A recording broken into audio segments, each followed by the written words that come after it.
Primer iniciem sessió amb el compte de lledip.net que us hem donat.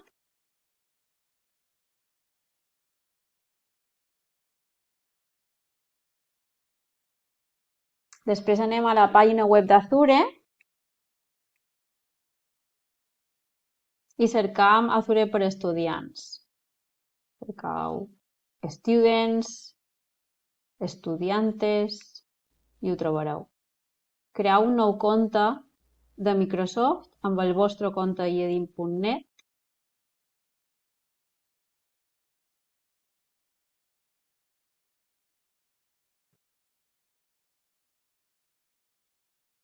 Vos demanarà verificar el compte amb un codi.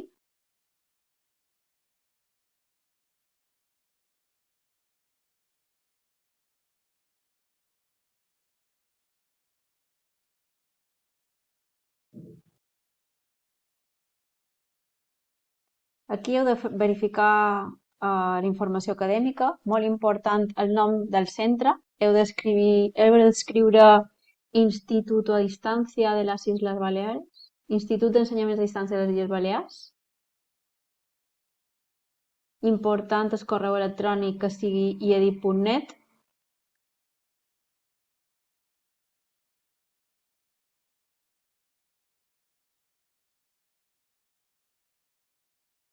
Verificau el vostre compte, que vos arribarà un correu electrònic per verificar-ho.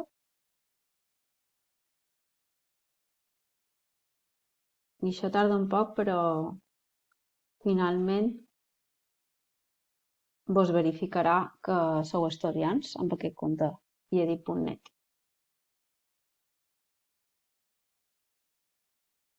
I anem a continuar i ara hem de crear el compte d'Azure per estudiants. Per això aneu a Google i cercau Azure for Students. Comproveu que teniu la sessió iniciada de Microsoft amb el vostre compte iedip.net i el registre ha de ser molt breu.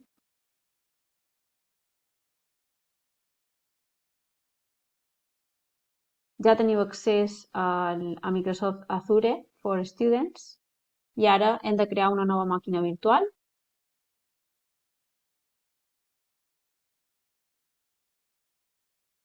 Crearem una nova màquina virtual amb un Ubuntu Server. Heu d'emplenar aquest formulari que vos surt.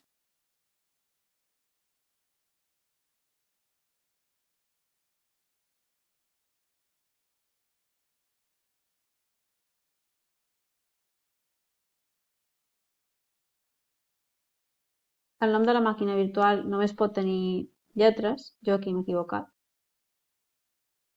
Ho hauré de rectificar més endavant.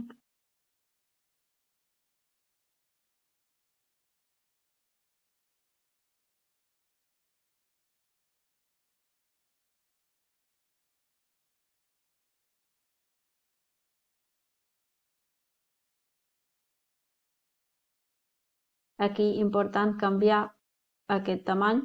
Basta una màquina virtual petita, no necessitem que sigui molt gran. Mireu-la que sigui més barata. Jo he mirat aquesta de $4 en el mes. Això és important, ja que només teniu $100 en total per gastar. Aquí important és canviar el tipus d'autenticació que sigui per contrasenya perquè sigui més senzill. Posam un nom d'usuari i canviam a contrasenya. Posam una contrasenya segura. I important, ens hem d'acordar perquè ens hem de recordar aquesta usuari i aquesta contrasenya perquè després haurem de fer un accés en aquesta màquina a través de SSH. Per tant, habilitam aquests ports, HTTP i SSH, per poder tenir accés des de la web i també accés per SSH.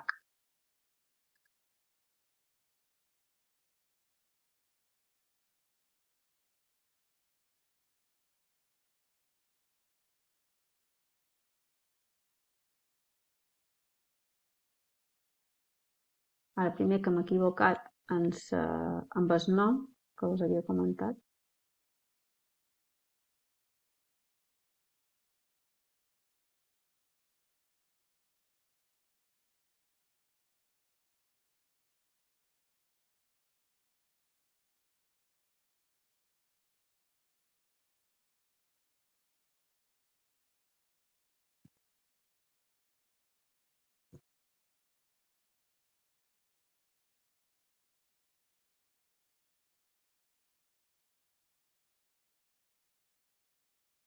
i me falta la xarxa.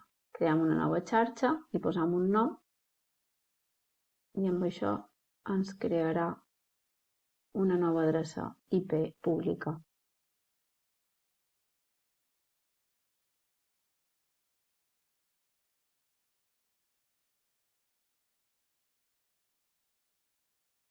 Ja hem creat una nova màquina virtual.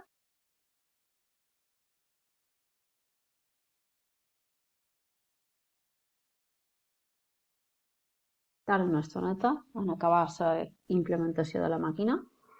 Quan la tenim creada, anem a ir al recurso.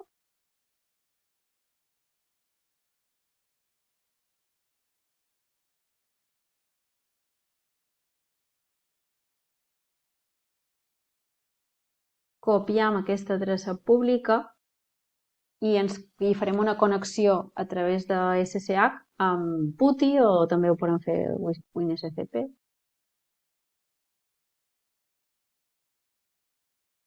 O si teniu Linux podeu fer una connexió SSH a través de terminal.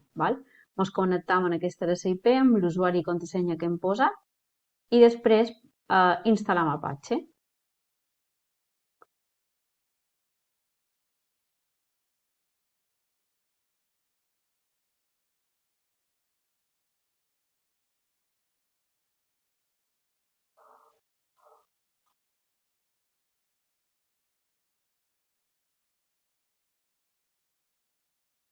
Ja tenim Apache instal·lat.